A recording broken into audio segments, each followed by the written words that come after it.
인공지능의 딥러닝을 이기는 동서양 천재들의 생각법 8싱크 이지성 지음.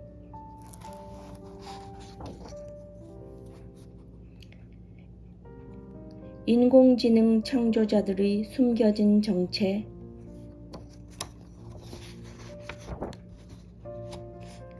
세계에서 돈을 가장 쉽게, 가장 빨리, 가장 많이 버는 사람들의 비밀. 아버지는 신발을 만드는 중소기업의 대표였다. 하지만 아들은 경제니 경영이니 하는 것에는 관심이 없었다. 그의 관심은 오직 순수 학문 수학에 있었다. 그는 고등학교를 졸업하고 수학과에 진학했다. 그리고 미분 기하학으로 박사학위를 받았고 수학교수가 됐다. 최초의 철학자이자 수학자인 탈레스가 돈도 안 되는 학문에 매진하는 바보라는 놀림을 참다 못해 잠깐 사업에 뛰어들었듯이 그도 주변 사람들에게 어떤 놀림이나 비난을 받았던 걸까? 아니면 그냥 돈을 많이 벌어보고 싶었던 걸까? 어느 날 그는 수학 교수직을 그만두고 월스트리트로 향했다. 그리고 헤지펀드 매니저가 됐다. 2006년 어느 날 기자들은 세계 1위의 연봉을 받는 한 헤지펀드 매니저에 관한 기사를 전 세계로 내보냈다. 기사의 주인공은 제임스 사이먼스 전직 수학 교수였다. 그의 연봉은 15억 달러, 우리 돈으로 약 1조 8천억 원이었다. 2009년에는 연봉이 25억 달러로 약 1조 2천억 원 더 올랐다. 그는 2010년과 2011년에도 약 25억 달러를 연봉으로 받았다. 이후 그는 은퇴하고 자선사업가가 됐다. 참고로 그가 만든 투자회사 르네상스 테크놀로지가 지난 30년 동안 올린 연평균 수익률은 39%로 워런 버핏의 버크셔 해서웨이보다 200배 이상 높다. 사이먼스는 어떻게 하면 천문학적인 돈을 버는 투자자가 될 수 있느냐는 질문에 늘 이렇게 대답한다. 수학과 과학을 잘 적용하면 됩니다. 그리고 인공지능을 잘 활용하면 되지요. 1990년대에 실제로 있었던 일이다. MIT 수학과학 수재들이 팀을 꾸려서 라스베이거스로 향했다. 그리고 5년 동안 수백만 달러를 땄다. MIT 수학 천재들의 카지노 무너뜨리기에서 MIT 도박팀 회원 마르티네즈는 이렇게 말한다. 이건 마술이 아니라 단지 수학일 뿐이야. 셔플 트래킹이라 부르지. 기본적 확률 분포를 이용할 뿐이야. 그리고 이 실화소설의 주인공 케빈 루이스는 직접 기고한 글에서 카드 카운팅은 도박이 아니라고 주장한다. MIT 천재들은 기술을 정교하게 만들기 위해 많은 시간을 투자했으며 운이 작용하는 경우는 거의 없었다는 것이다. 루이스는 블랙잭을 했던 5년 동안 우리는 단 한 해도 돈을 잃은 적이 없다며 얼굴 없는 투자자들에게 30% 이하의 이익을 배당한 해도 없었다고 고백한다. 2000년대 후반에는 MIT 수학과학 수재들이 매사추세츠주의 복권을 공략했다. 그리고 몇 년에 걸쳐서 800만 달러가 넘는 당첨금을 받았다. 매사추세츠주의 복권을 공략한 학생들은 학교 과제로 복권 당첨 확률을 연구하다가 당첨 원리를 파악하게 됐고 이를 활용해서 800만 달러를 벌었다고 밝혔다. MIT 학생들이 라스베이거스 카지노와 매사추세츠주 복권을 공략할 때 사용한 주 무기는 수학 교과서에도 나오는 확률이다. 이 확률은 프랑스 최고 도박사 슈발리에 드 메레가 천재 수학자 파스칼에게 도박에 관한 조언을 구하면서 시작됐다. 러시아의 수학자이자 과학자인 빅토르 마슬로프는 2007년 어느 날 갑자기 아파트와 별장을 팔아 돈을 장만했다. 그리고 그 돈을 미국에 있는 자녀들에게 보냈다.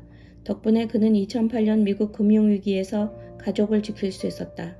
미국과 멀리 떨어진 러시아에서 어떻게 1년 뒤의 미국 경제 상황을 정확하게 예측할 수 있었느냐는 질문에 그는 이렇게 대답했다. 나는 단지 물리학 공식을 미국 경제에 적용해 봤을 뿐이다. 퀀트, 인문학과 수학으로 무장한 인공지능 시대의 엘리트. 월스트리트에는 퀀트라고 불리는 사람들이 있다. 1970년대에 아폴로 계획이 종료되자 나사의 많은 로켓 과학자들이 실직을 당했고 이들 중 상당수가 월스트리트로 갔다. 그러고는 물리학 공식을 주식, 채권, 선물, 옵션 등에 적용해 거액을 벌어들였다. 여기에 아이빌리그, 스탠퍼드, MIT 수학자들과 과학자들이 합세했다. 우리 돈으로 최대 조 단위의 연봉을 받는 퀀트가 탄생한 순간이었다. 이후 퀀트들은 자신들의 수학적 지식과 능력을 금융 인공지능 개발에 쏟아부었다. 앞에서 소개한 제임스 사이먼스도 퀀트다. 그의 경이적인 수익률, 즉 워렌 버핏의 200배에 이르는 수익률도 그가 만든 금융 인공지능 알고리즘이 활약한 결과다. 우리나라 사람들은 돈과 도박을 참 좋아한다. 집값이 이토록 비정상적인 나라, 직장인들이 이토록 주식 투자에 열중하는 나라, 인구 비례로 따져서 재테크 서적이 이토록 많이 팔리는 나라, 그리고 거의 전 국민이 고스톱이라는 도박을 하는 나라가 세계에서 과연 얼마나 될까? 그런데 우리나라엔 세계적인 투자자도 재테크 전문가도 도박사도 없다. 알 수 없는 노릇이다. 돈과 도박에 관한 관심과 열의는 세계 최고 수준인데 말이다. 이유는 간단하다. 세계적인 투자자, 재테크 전문가, 도박사들과 반대로 투자하고 재테크하고 도박하기 때문이다.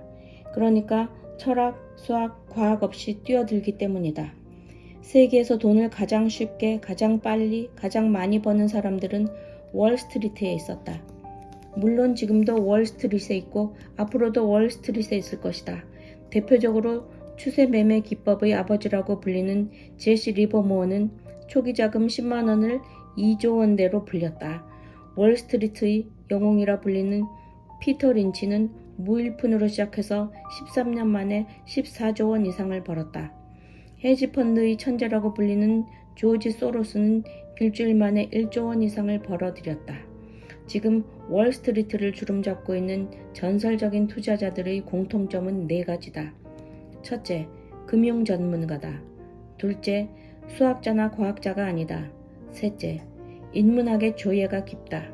넷째, 금융 인공지능들을 비서처럼 거느리면서 투자하고 있다. 이 전설적인 투자자들 바로 아래에 퀀트들이 있다. 이들의 공통점 또한 4가지다. 첫째, 금융 전문가가 아니다. 둘째, 수학자나 과학자다. 셋째, 인문학의 조예가 깊다. 넷째, 금융 인공지능 알고리즘의 창조자다. 퀀트들은 대부분 아이빌리그, 스탠퍼드, MIT 출신이다.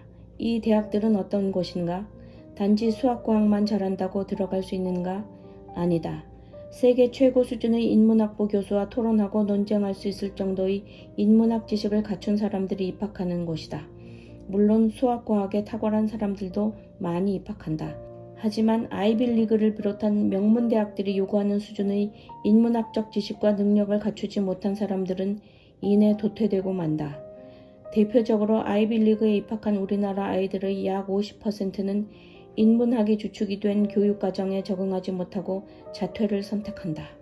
즉, 퀀트들은 우리가 생각하는 수준 이상의 인문학적 지식과 능력을 가지고 있다. 월스트리트의 전설이라 불리는 투자자들과 퀀트들의 공통점은 다음 3가지라고 볼 수 있다. 첫째, 인문학의 조예가 깊다. 좀 더 구체적으로 말하면 치열한 철학 고전 독서로 단련된 철학적 두뇌로 투자시장의 본질을 꿰뚫는 능력을 갖고 있다. 둘째, 금융공학이나 수학, 물리학 공식을 통해 투자시장의 흐름을 예측하는 능력이 있다. 셋째, 금융인공지능을 활용해 단순한 거부를 넘어 에이트에서 이야기하는 인공지능 시대의 제1계급으로 성큼 올라서고 있다. 내가 수학과학 교과서와 월스트리트 천재 투자자들의 인문학적 비밀과 월스트리트를 아니 인류의 지갑을 이미 점령한 금융인공지능의 존재에 대해서 이야기하면 나는 학교를 졸업해서 이제 공부할 필요가 없는데 나는 아이가 없어서 별로 월스트리트가 나랑 무슨 상관이 있다고 나는 투자에는 도무지 관심이 없어서 인공지능? 나와 상관없는 먼 미래의 일 같아서 대부분 이런 식의 반응을 보인다. 감히 말하고 싶다. 다름 아닌 이런 태도 탓에 인생을 망치게 될 것이라고.